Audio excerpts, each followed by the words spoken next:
Y como cada domingo es una bendición estar juntos, celebrar juntos la presencia de Dios y gustarnos mutuamente, porque eso es lo que queremos en cada ocasión que nos reunimos como iglesia. Que nos guste estar con Dios y que a Él le guste la adoración que le ofrecemos. Como también que nos guste el venir juntos a la palabra suya para animarnos, exhortarnos y darnos el consejo que Él sabe que necesitamos de su parte. Para ello, entonces nos metemos a la Biblia con esta oración que queremos siempre mostrarle al Señor nuestra dependencia y recepción de su palabra. Y decimos juntos: Señor, en este momento dispongo mi corazón y mi voluntad para ser oidor y cumplidor de tu palabra en obediencia. Guíame con tu Espíritu Santo para ser transformado a la imagen de tu Hijo. Y decimos: amén. Muchas personas tienen esos miedos extraños o reservas acerca del crecimiento. Afortunadamente, podría decir yo que la mayoría de nosotros ya hemos dejado eso hace mucho. Pero hay una excepción extraña y trágica conocida como el síndrome de Peter Pan. Ese miedo a crecer, el ser adulto y comportarse como niño, resistirse a la madurez. Y lo interesante es que un par de psiquiatras que conocieron de un caso, ellos escribieron un artículo donde pasan a describir el caso de un chico de 14 años que se esforzaba por no crecer. Y según estos autores, este par de psiquiatras describen de la siguiente manera el caso de este muchacho. Dicen ellos: el muchacho no comía mucho porque, según él había averiguado, los alimentos contienen nutrientes necesarios para el desarrollo físico. Además, adoptó una postura encorvada para ocultar su altura y comenzó también a distorsionar su voz, utilizando un volumen más bajo y un tono más alto de lo habitual. Si la gente le decía que era más alto o mayor, se molestaba y empezaba a llorar. Debido a la restricción que este chico se había autoimpuesto en la ingesta de alimentos, llegó a perder incluso 14 kilos y mantenerse en un percentil 25. Después del tratamiento, los dos médicos informaron que el niño había mejorado, pero también agregaron: el paciente continúa expresando un temor al crecimiento por el temor al compromiso y las responsabilidades que siente se le exigirán en la vida adulta. Son casos extraños, casos excepcionales, casos típicos, eso que la psicología social llama síndrome de Peter Pan. Pero lo que es una excepción en estos casos raros se vuelve tan común en la vida de muchos cristianos, en todas las iglesias, podría decir yo, alrededor del mundo. En todas las iglesias alrededor del globo terráqueo, en todas las iglesias hay muchos cristianos que se resisten a crecer. Muchos cristianos que quieren quedarse en su etapa infantil espiritual. Muchos cristianos que le temen madurar, que le temen al desarrollo, que no quieren ir adelante y tienen miedo a crecer, a madurar, tienen fobia a aceptar nuevos retos, a aceptar responsabilidades. Cuando supuestamente es todo lo contrario que el Señor nos dice en su palabra.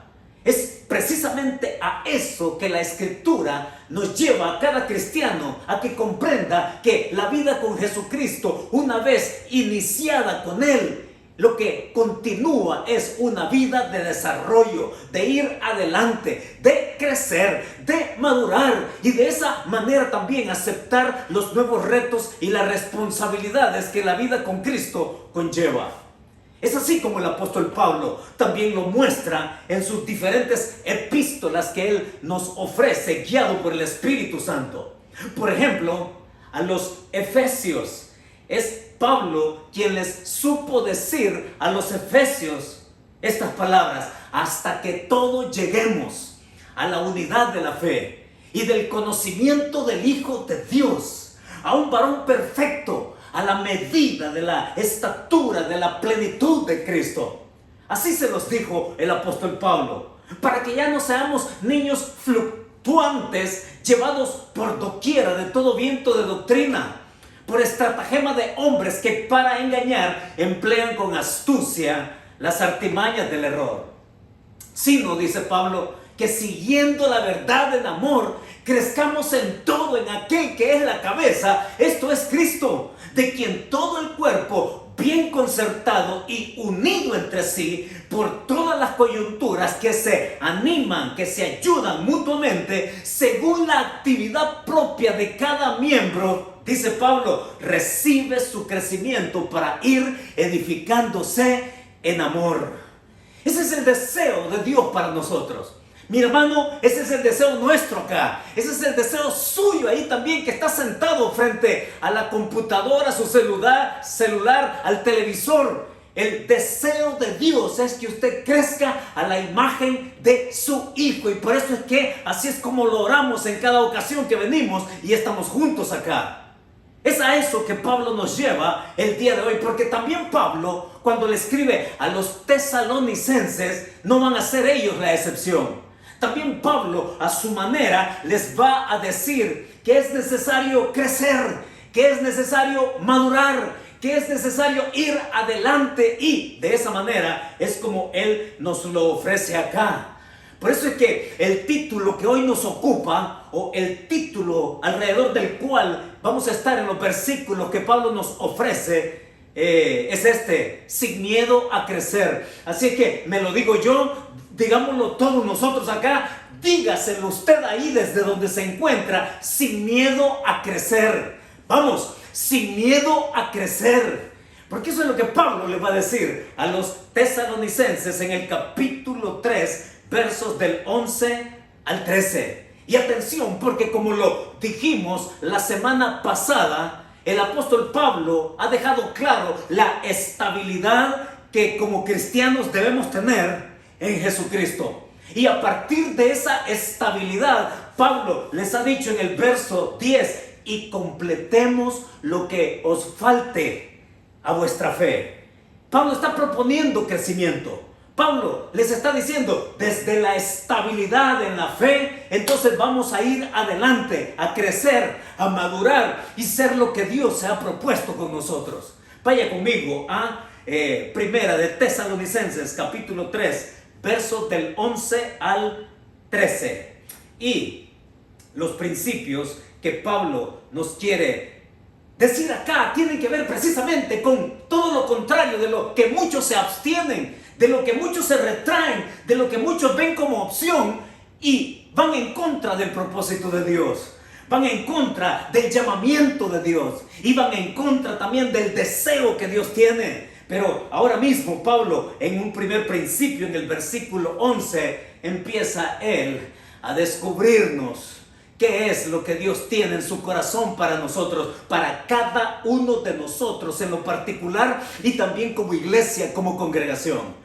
Dice el versículo 11: mas el mismo Dios y Padre nuestro y nuestro Señor Jesucristo dirija nuestro camino a vosotros. ¿Qué manera de exhortar Pablo? ¿Qué manera de decirles este principio? Versículo 11. Y el principio que Pablo nos da acá es que cuidarnos, está diciendo él acá, cuidarnos para crecer significa entrelazarnos. Cuidarnos para crecer significa entrelazarnos. Eso es lo que el versículo 11 nos propone. Y cuando estaba leyendo este verso 11, descubrí una triple conexión en lo que Pablo incluye en las palabras en el verso 11. La primera conexión que yo encuentro acá es la de Pablo, Silvano y Timoteo hacia los tesalonicenses. Porque ellos van, porque ellos predican, porque ellos enseñan. Es una conexión de dar. Y también la segunda conexión que yo encuentro es de los tesalonicenses hacia Pablo, Silvano y Timoteo, porque ellos son receptores de esa gracia, porque ellos escuchan, porque ellos atienden, porque ellos son receptivos. Y entonces esa conexión de unos con otros y de los otros con estos también. Pero hay una tercera conexión, y es la de todos juntos, los tesalonicenses, Pablo, Silvano y Timoteo como fundadores de la iglesia, y también el Dios y Padre y nuestro, dice él allá en el verso 11, el Señor Jesucristo. Lo interesante acá de notar es cómo es que Pablo les empieza a dar a ellos, porque recordemos que las noticias para Pablo son tan buenas, llevadas por Timoteo, de que estos están perseverando en la fe. Entonces, una vez el corazón acongojado de Pablo, atribulado de saber cómo estaban y de esperar mucho tiempo para enterarse, pero una vez enterado, el corazón de Pablo entra en una calma muy apacible. Entonces el corazón de Pablo se proyecta, y entonces él pasa en este punto de la carta a seguir enseñándoles y nutriéndoles sus corazones y sus mentes de lo que es la gracia. Y en esta especial manera de decirlo suyo, es que Pablo mire la manera de cómo se refiere al Padre y cómo se refiere al Hijo, porque Pablo le va a llamar Dios Padre y va a llamar a Jesucristo Señor nuestro. Es que Pablo ve y les enseña a los tesalonicenses que tanto el Padre como el Hijo son esencialmente lo mismo. Es una gran verdad teológica, es una verdad doctrinal, es algo que trasciende y que nosotros podemos venir a darnos cuenta que en la manera de cómo el Padre y el Hijo están entrelazados, también nosotros podemos estarlo, dice Pablo. Nosotros podemos estar entrelazados mutuamente entre nosotros como familia espiritual y entrelazados a su vez con el Dios y Padre y con el Señor nuestro Jesucristo. ¡Qué manera de enseñarles Pablo doctrina a esta gente! Hay tres elementos acá que nosotros debemos de considerar en este versículo 11. Lo primero es la cercana relación que Pablo hace, que reconoce, que identifica entre el Padre y el Hijo, teniendo la misma y sustancial divinidad el uno con el otro. Ninguno es distinto en ese sentido. Pablo los trata como iguales. ¡Qué hermoso el Dios que tenemos! El segundo aspecto que hemos de notar ahí es la habilidad que tanto el Padre como el Hijo tienen de escuchar profundamente en oración, porque recordemos que el contexto donde se está dando esto son oraciones, plegarias, y la oración de Pablo está en que ese Padre sabe preocuparse, ese Padre sabe escuchar, y que ese Hijo también sabe preocuparse, y que ese Hijo también sabe escuchar. Es que lo que Pablo está destacando acá es la habilidad profunda, única de Dios Padre y de Dios Hijo, escuchando las oraciones también nuestras. Y lo tercero que aquí Pablo destaca es cómo él destaca a ambos como señores, porque dice Dios Padre y dice nuestro Señor Jesucristo. Y Señor, dijimos hace unas semanas también, es el equivalente en el Antiguo Testamento a Yahweh, al soberano, al autónomo, al que depende de sí mismo, el que no depende de nadie más. Ese señorío suyo sobre todo lo que existe, ese es el Señor, ese es el Padre y ese es el Hijo que Pablo les dice acá a los tesalonicenses. que este Padre e Hijo también dice, encamine nuestros pasos. Ahora, nos preguntamos, ¿no? Nos preguntamos acá, ¿hacia dónde se supone? Atención con esta palabra, porque la pregunta es, ¿hacia dónde se supone que podrían guiarnos tanto el Padre como el Hijo a nosotros que venimos en oración delante de ellos? ¿Hacia dónde? Y la única respuesta que Pablo está poniendo acá es que tanto el Padre como el Hijo, hacia donde pueden dirigirnos es exclusivamente a ellos, como Dios, como Padre, como Hijo. Y es tan rica la palabra cuando nos enseña acerca del carácter paternal de Dios.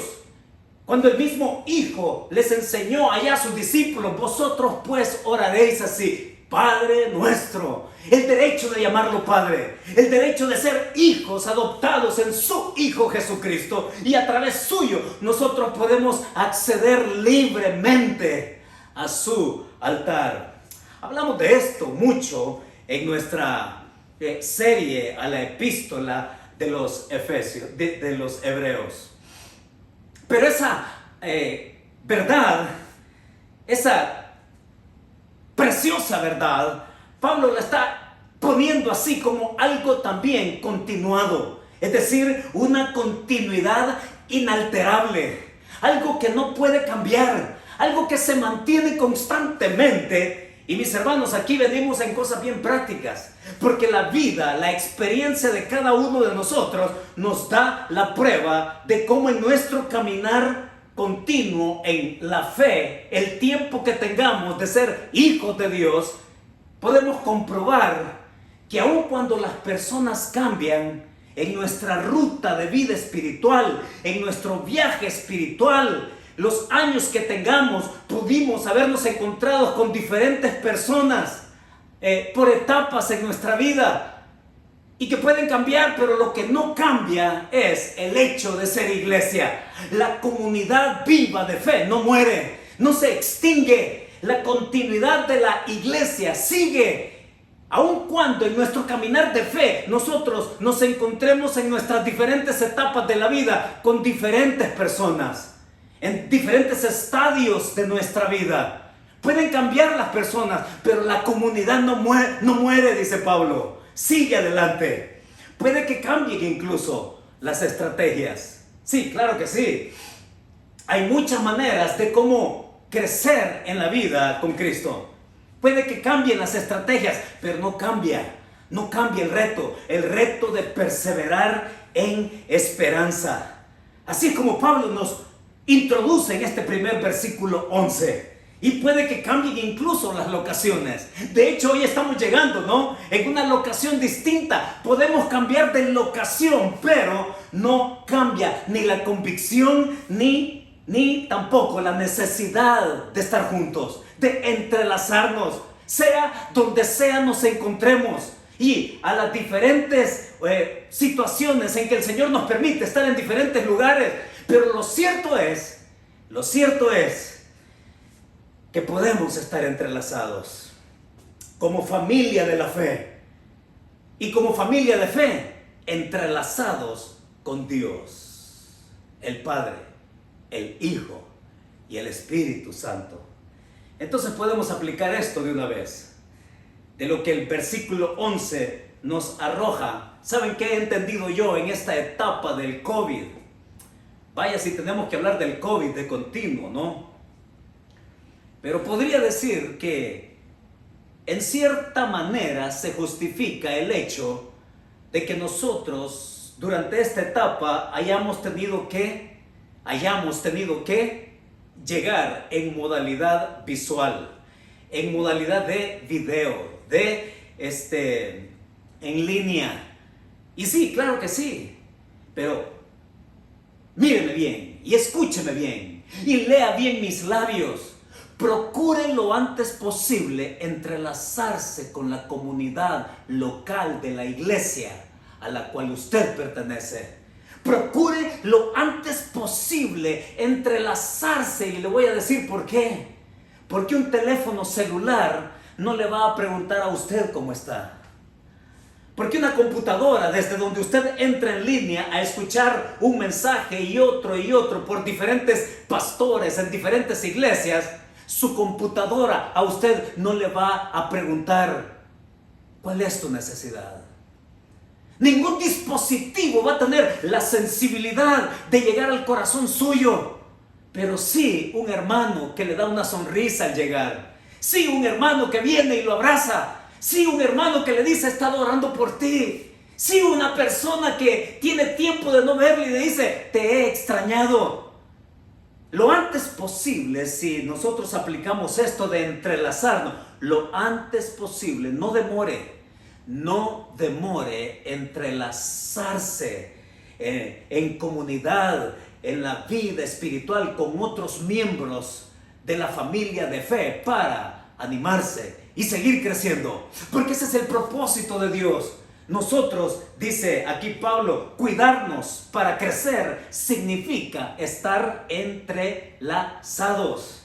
Y al haber dicho esto en el verso 11, entonces Pablo continúa en el versículo 12 y 13 con nuestro segundo principio. Y mire cómo Pablo entonces también pone él lo práctico de todo esto. Continúa hablando de lo práctico.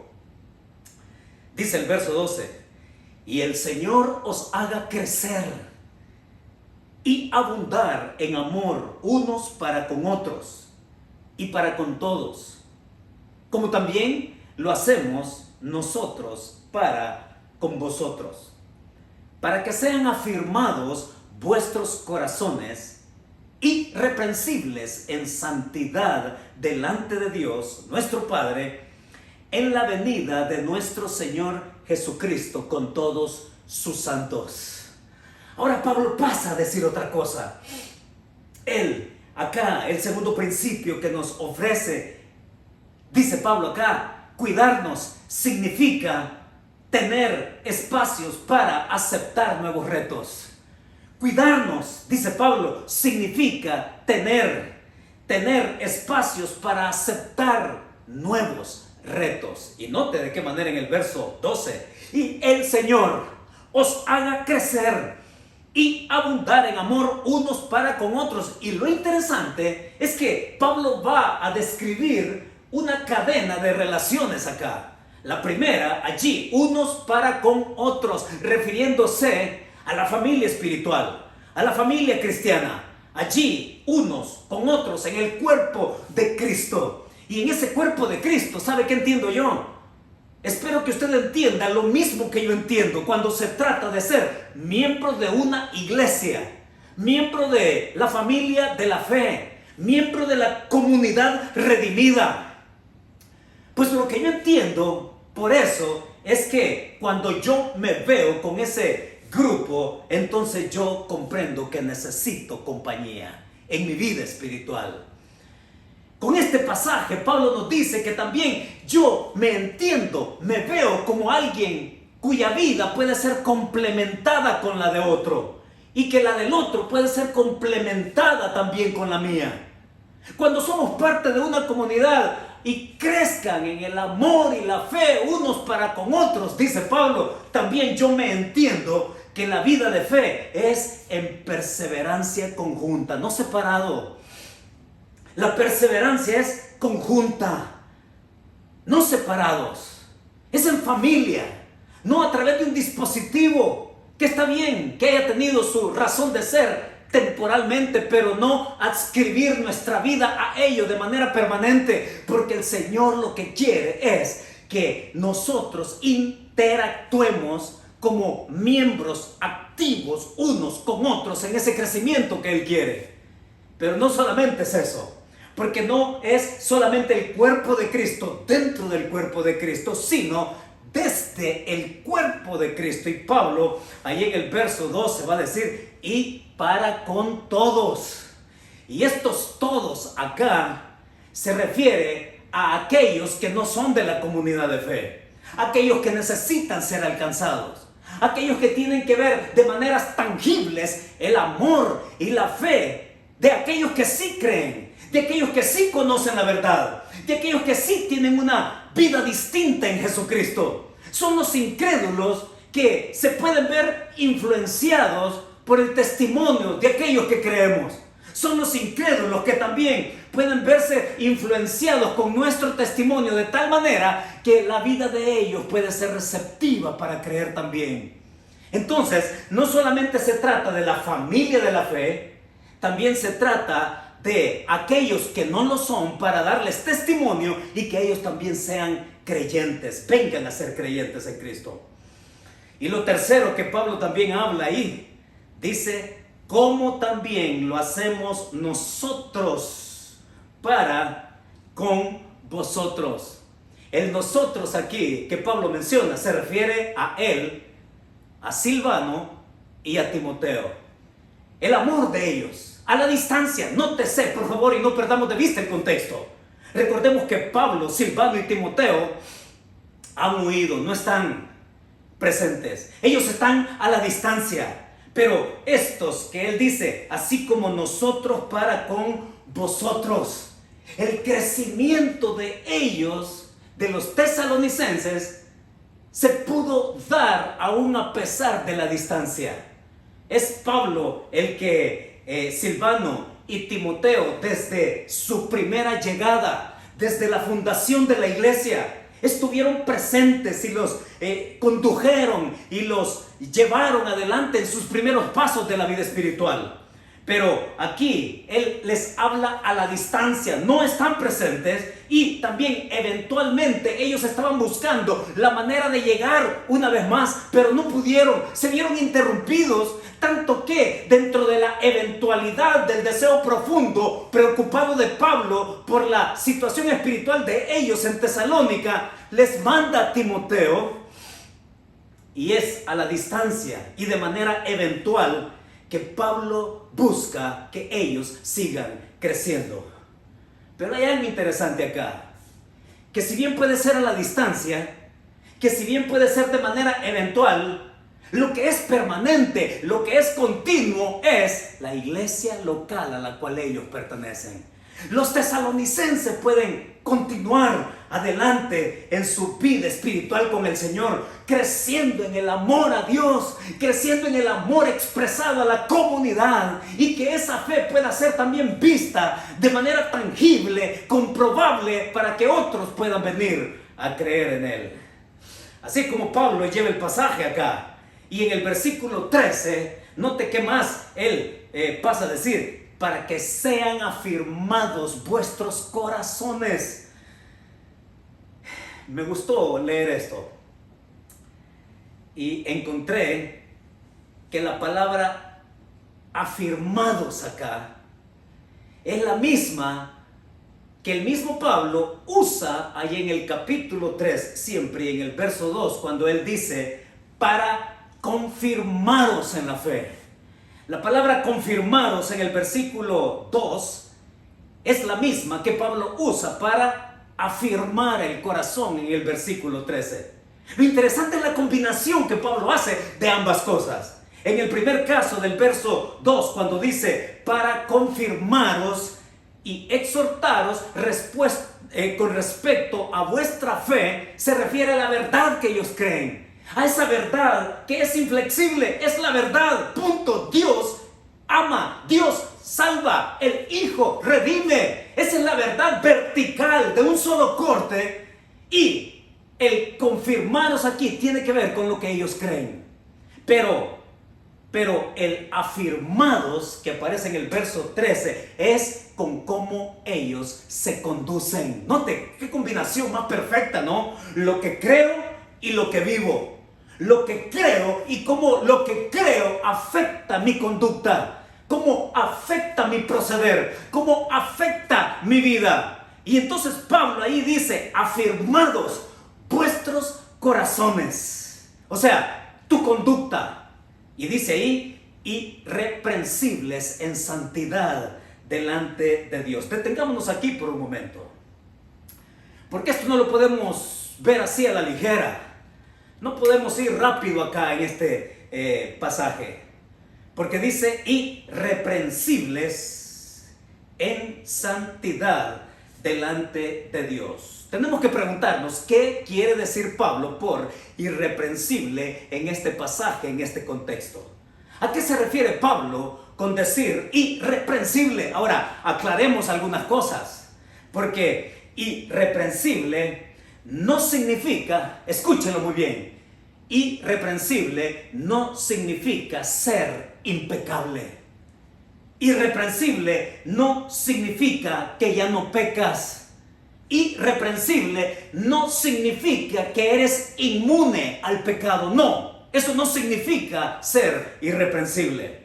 Lo que significa irreprensible, tal cual Pablo lo está explicando a ellos, para que crezcan en la madurez y que acepten los retos de la vida espiritual que por delante Dios, en el trajinar que cada uno va teniendo, vaya también aceptándolos. Y lo que Pablo quiere decir acá con esto de irreprensible tiene que ver con conciencia limpia sin culpa. Así es como Pablo lo está diciendo acá. Tu conciencia que se mantenga limpia sin culpa. No es que ya no peques, vamos a seguir pecando. Sí, pero con conciencia limpia, irreprensible, de tal manera que tú puedas, que tú no seas sujeto a la censura, está diciendo Pablo. Que tu conducta sea de tal manera que otros no puedan señalarte de nada. Y tal vez usted podrá decir, bueno, pero eso sí ya está difícil, ¿no? Sí, eso ya está difícil, para algunos hasta imposible, pero déjeme llevarle a la consonancia que Pablo al decir esto, también la Biblia nos ofrece. Porque la pregunta que hacemos, bueno, ¿y cómo logro yo ser irreprensible? ¿Cómo es que logramos ser irreprensible? ¿Cómo es que logramos ser sin culpa? ¿Cómo es que logramos tener una conciencia limpia, sin culpa? Y la misma palabra nos dice también que nosotros podemos lograrlo a través de la confesión a Dios. Cuando venimos delante de Él, cuando estamos en intimidad con Él. Por eso es que Pablo aquí se va a referir a la santidad. Y mis hermanos, atención, porque aquí nosotros tenemos que tener claro qué significa la santidad. Porque si sabemos qué significa la santidad, entonces nos va a quedar mucho más claro lo que significa ser irreprensible. Porque la santidad, dice Pablo acá, es la cercanía con Dios. La santidad es comunión con Dios. La santidad es intimidad con Él. Algunos se han equivocado y piensan que santidad es ya no pecar. Quizás porque se han habituado a un pecado y se proponen ya no hacerlo más. Y piensan que al proponérselo, ya no hacerlo más, entonces eso es santidad. Equivocado, no es así como la Biblia lo expresa. No es así como Pablo lo enseña. ¿Por qué? Porque, hermanos, aquí vemos un efecto y vemos una causa. La causa, la santidad es la cercanía con Dios, la comunión con Él, la intimidad con Él. Eso es santidad. Porque cuando estamos delante del Dios santo, es Él el que nos transforma, es Él el que nos cambia. Mientras más nos acercamos al fuego, ese fuego no nos va a dejar iguales. Porque ese fuego nos va a quemar y ese fuego nos va a cambiar y ese fuego entonces nos va a transformar en el gran deseo que Él tiene de cada uno de nosotros. ¿Se ve clara la diferencia? Santidad es venir a estar entrelazados íntimamente con el Señor.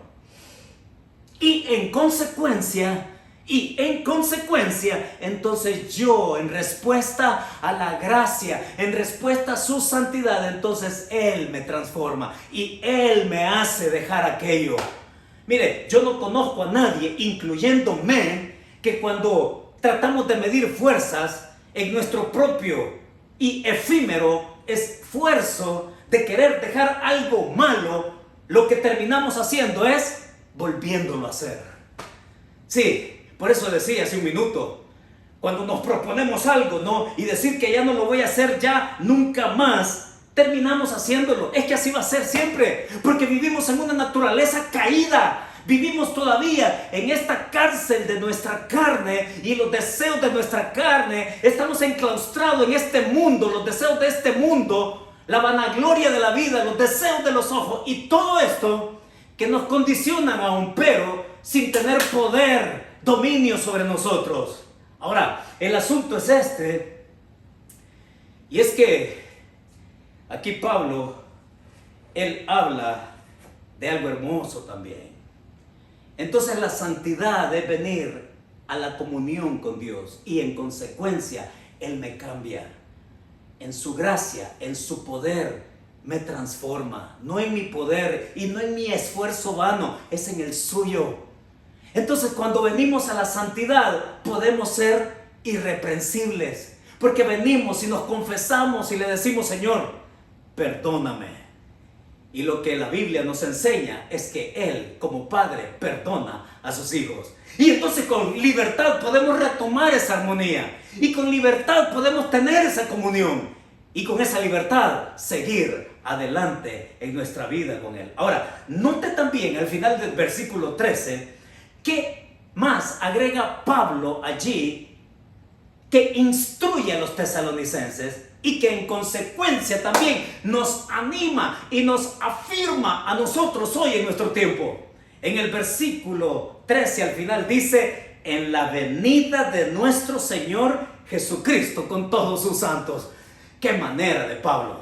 Aquí él por lo menos nos presenta tres cosas. Pablo enseña de la certeza de la venida del Señor Jesucristo. Y la palabra que Pablo ocupa aquí es parusía. Es aparición, es ese evento que se caracteriza porque el mundo va a ser conmovido y allá los cielos van a ser conmovidos y la presencia del Hijo y la aparición del Hijo. Dice ahí Pablo: mantengámonos irreprensibles con conciencias limpias mientras caminamos por este mundo, mientras perseveramos en esperanza. Mantengámonos irreprensibles hasta cuando aparezca el Señor y que entonces podemos gozar de la plenitud de su santidad y entonces ya no tener el estorbo del pecado, ni el poder del pecado, ni la condenación del pecado. Vamos a estar completamente fluyendo en la santidad de Dios.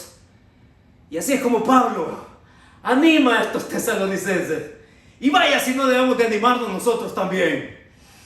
Él habla de la certeza de la venida del Señor Jesucristo en gloria. Y diga amén, el Señor viene pronto. Pero lo segundo que también Pablo dice acá, dice aquí que viene con todos sus santos. Y en algunos pasajes y contextos, esto de santos en algunas ocasiones se refiere a los ángeles. De hecho, en otros pasajes leemos que la venida de Cristo va a ser con sus santos, refiriéndose a las huestes angelicales. Así lo va a decir en la segunda carta a los tesalonicenses precisamente.